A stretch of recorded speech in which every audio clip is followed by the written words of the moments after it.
Hi everyone, Natasha here, and around my home today I am in my home office, otherwise known as our guest bedroom.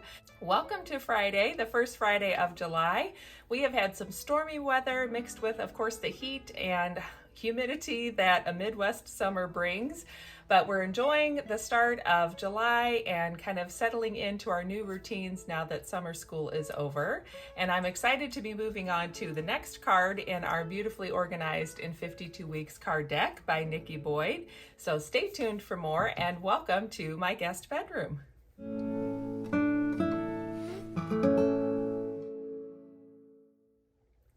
Welcome back to my home. I'm so glad you're joining me today. It is fun to be moving into the second half of the year.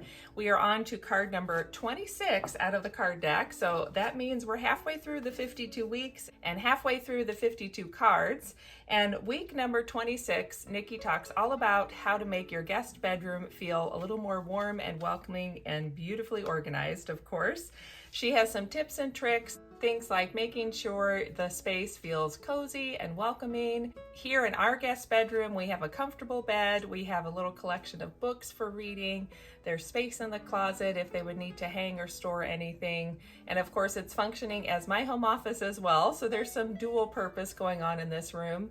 And if you don't have a specific room set aside for guests, then just think about what you can do to gather up some supplies for the next time you would have a guest that you are hosting. So Nikki suggests putting together all the bedding and maybe a bottle of water, a little treat or snack, and the Wi-Fi password, which is so helpful, and just having that all gathered up and ready to go when you have guests.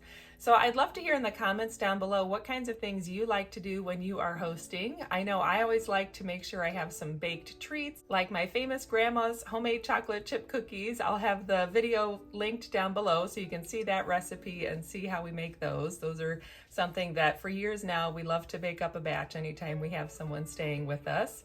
I also like to make sure I have the coffee all set and ready to brew automatically in the morning. And I always check with our guests to see what time they usually get up.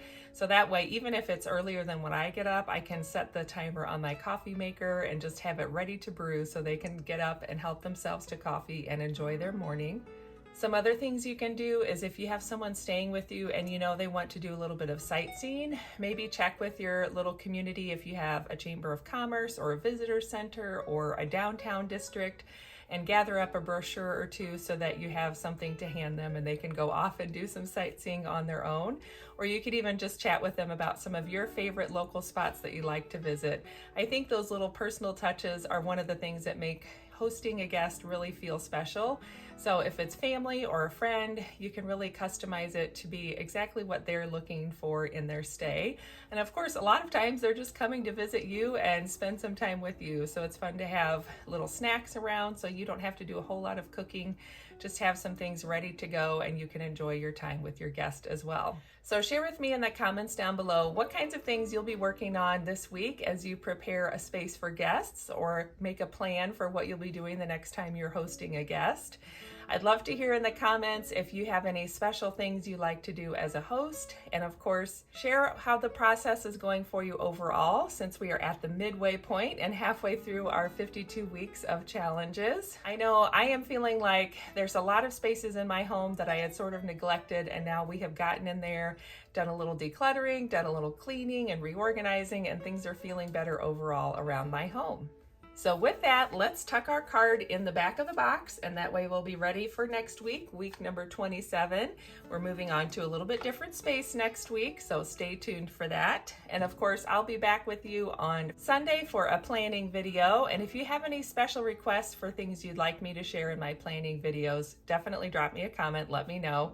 And then on Tuesday, I'll be back for another Tidy Tidy Tuesday and gathering another box from the basement to see what treasures we find. Other than that, thanks so much for joining me. Don't forget to subscribe and hit that like button down below. I'll have the whole playlist linked in the description in case you want to go back and watch some of the other episodes. Have a good one, and I'll see you next time. Bye.